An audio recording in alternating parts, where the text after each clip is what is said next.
In the year 6 of the Common Era, Augustus stood before the Roman Senate and proposed a 5% tax on inheritances. He called it a necessity. The soldiers who had fought his wars needed pensions, and the treasury was empty. Senators protested. Direct taxation of citizens was the mark of conquered peoples, not free Romans. Augustus listened. Then he offered them an alternative: a direct property tax, assessed annually. The room went quiet. They accepted the inheritance tax, convinced it was the lesser evil, convinced it was temporary. It was still being collected 200 years later when Caracalla doubled it. This is a story about the most powerful civilization in ancient history, and the uncomfortable truth that much of what we call Roman genius was actually Roman improvisation. Emergency measures that nobody repealed. Temporary offices that swallowed permanent power. Provisional borders that became the map of modern Europe. Quick military campaigns that turned into centuries of occupation. By the end of this, you will understand something specific about how empires actually work. They do not build themselves according to grand designs. They accumulate, decision by decision, crisis by crisis, exception by exception, until the exceptions become the architecture, and no one alive remembers what the original plan was supposed to be. The dictatorship is where it starts. Not Caesar's dictatorship. That was the catastrophe. Start 3 centuries earlier, when the system worked. A dictator in the Roman Republic was not a tyrant. He was a surgeon. When the state faced military emergency so severe that the divided command of 2 consuls became a liability, the Senate authorized a single man to hold absolute power for 6 months or until the crisis was resolved, whichever came first. Then he resigned. Cincinnatus, in 458 BCE, held the office for 15 days. 15 days to defeat the Aequi, then back to his farm. The Romans told this story for centuries afterward, not as legend, but as proof. Proof that temporary power could be trusted because institutions were stronger than individuals. For roughly 300 years, they were right. The 6-month limit held. Dictators served and resigned. The system did exactly what it was designed to do, and that success is what makes the failure so devastating. Because when Sulla broke the limit in 82 BCE, having himself appointed dictator with no time restriction and no defined task beyond the vague mandate of reconstituting the republic, there was no institutional mechanism to stop him. The constitution, such as it was, had no written provision against this because it had never happened. The system had relied on custom. Custom held until it didn't. Sulla did resign voluntarily in 79 BCE. He died the following year, but the precedent was alive, and 33 years later, Julius Caesar held the same office, first for a year, then for 10 years, then in perpetuity. Dictator perpetuo. The Senate abolished the office after his assassination. The word dictator was never again used for a Roman magistrate, but the power did not disappear. It migrated. Augustus never held the title. He held something more sophisticated: permanent tribunician power, permanent proconsular authority over every militarized province, the role of Pontifex Maximus, and something the Romans called auctoritas, a weight of personal authority that made formal titles unnecessary. He described this arrangement in his own words, carved in bronze and posted across the empire after his death. I transferred the republic from my power to the dominion of the Senate and people of Rome. The most consequential lie in Western political history, inscribed in metal that has survived 2,000 years. You can still read it today on the walls of a temple in Ankara. The temporary office died. Its power became the permanent basis of 5 centuries of autocracy.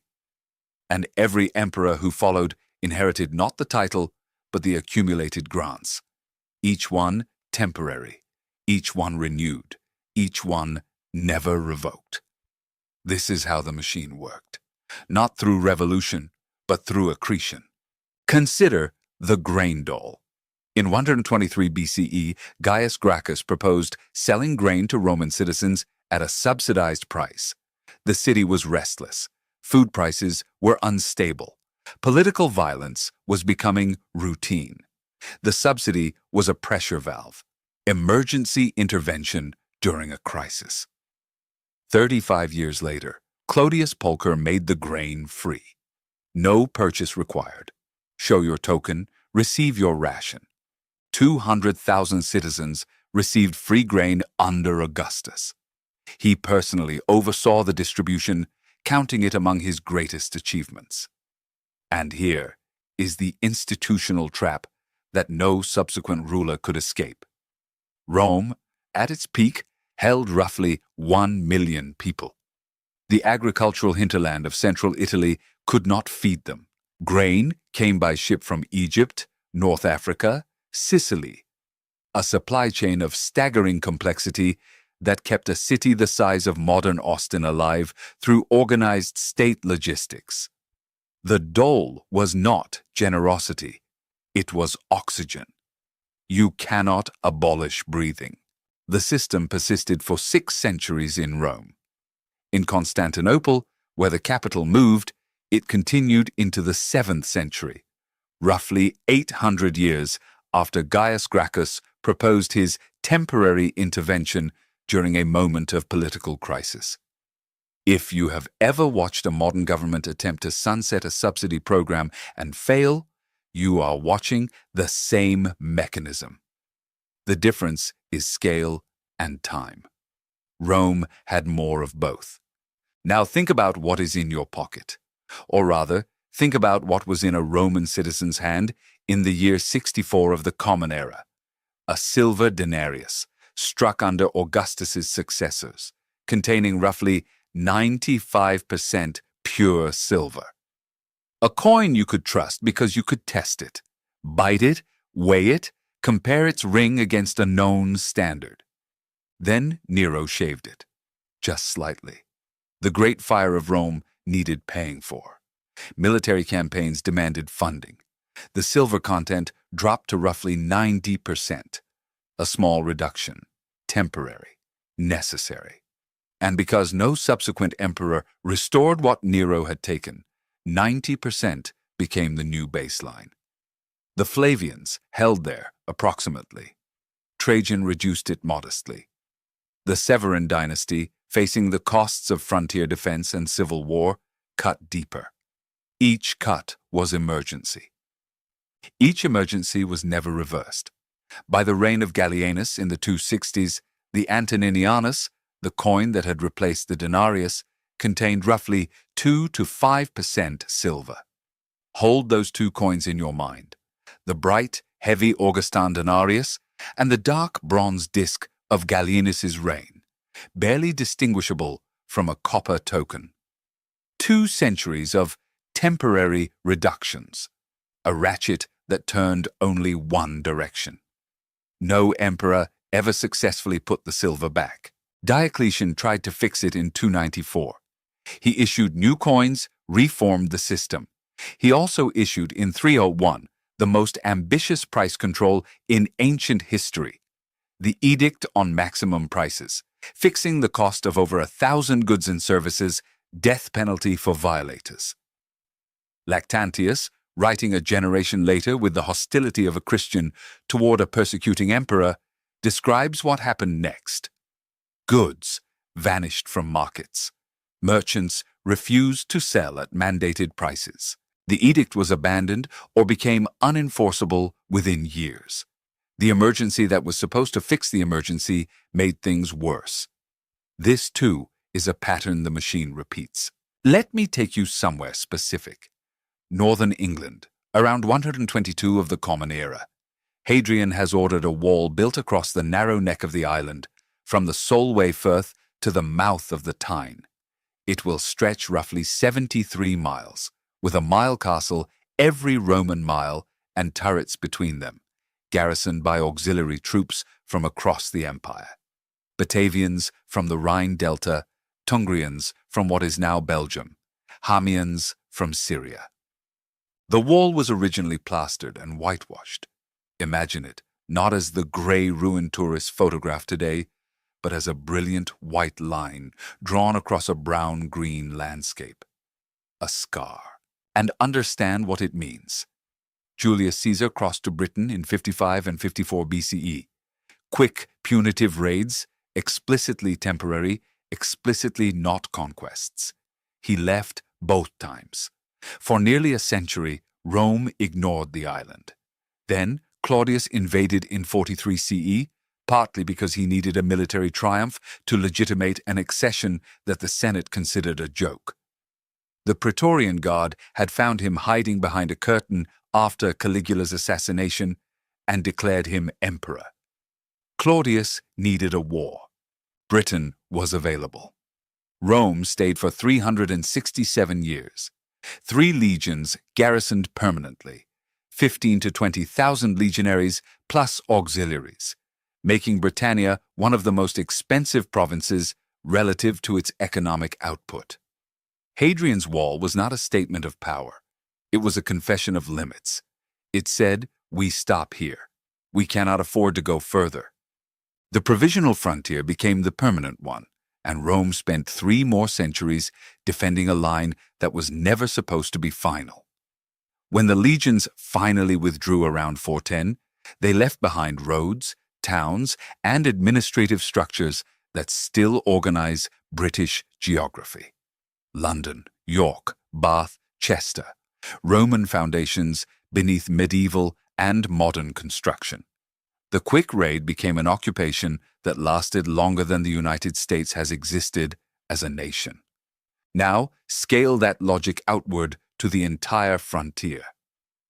In 9 CE, 3 Roman legions under Publius Quinctilius Varus marched into the Teutoburg forest and were annihilated by Germanic tribes under Arminius. Roughly 15,000 soldiers destroyed in 3 days. Augustus, according to Suetonius, wandered his palace in the aftermath, striking his head against doorframes and crying out, "Quinctilius Varus, give me back my legions." Rome never tried to conquer Germania to the Elbe again. The Rhine-Danube line became the frontier, provisional, unplanned, adopted because 3 legions died in a forest. Roman ideology spoke of imperium sine fine, empire without end. The reality was a line drawn by a catastrophic military defeat and defended for 4 centuries because no one could afford to advance or retreat. Under the Flavians and Trajan, that line was fortified into the Limes Germanicus, roughly 568 kilometers of watchtowers, roads, palisades, and forts. And here is where the temporary becomes permanent in a way you can still see on a map of modern Europe.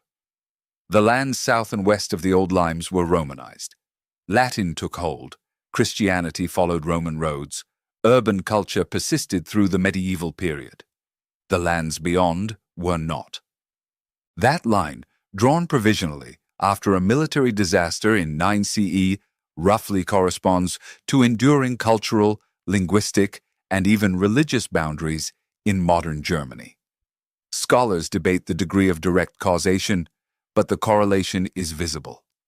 The old Roman line separates regions that became predominantly Catholic from regions that became predominantly Protestant a millennium and a half later.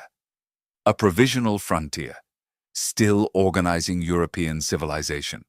The Praetorian Guard began the same way, provisional, modest, bounded.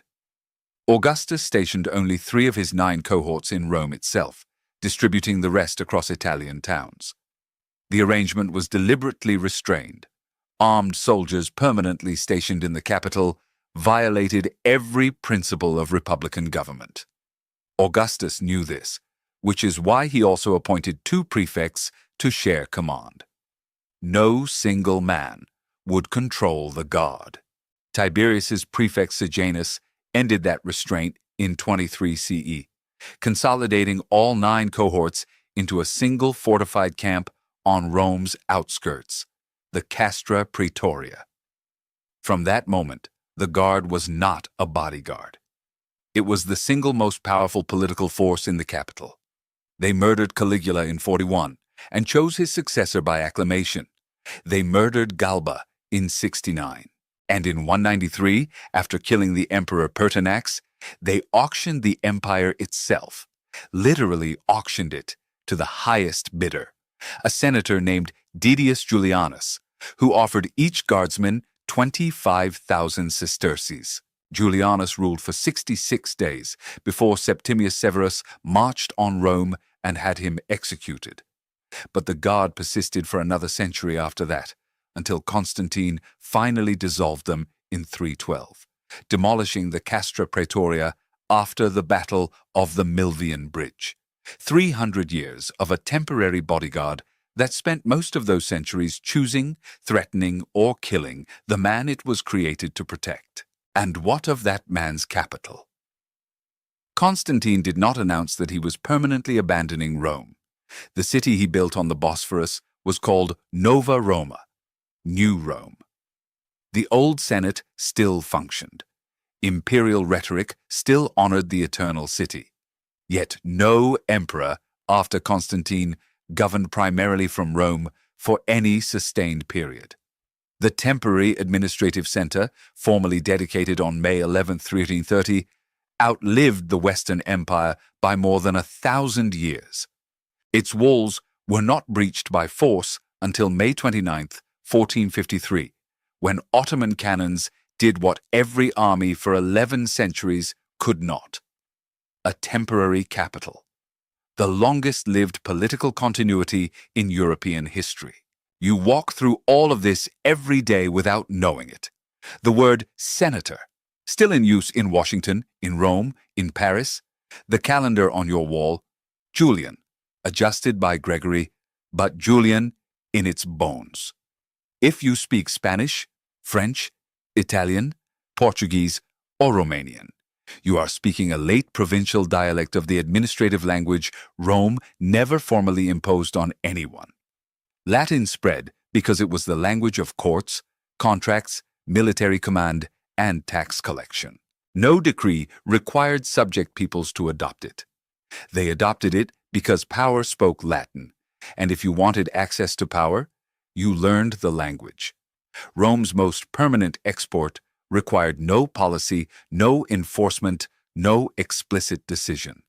It simply happened because the incentive structure made it inevitable. 900 million native speakers of Romance languages today, the linguistic descendants of a bureaucratic convenience, and the cities. This is perhaps the most vivid fact in all of Roman institutional history. Polybius, writing in the 2nd century BCE, describes in precise detail how Roman legionaries built a complete, fortified camp every single night on the march. Set dimensions, gridded streets, gates at the 4 cardinal points, ditch dug, stakes driven, tents pitched in regulation order. The next morning, everything came down. The army marched on. The camp was temporary by explicit design, the architecture of a single night. But when the frontiers stabilized, some camps did not come down the next morning, or the morning after that. Decades passed.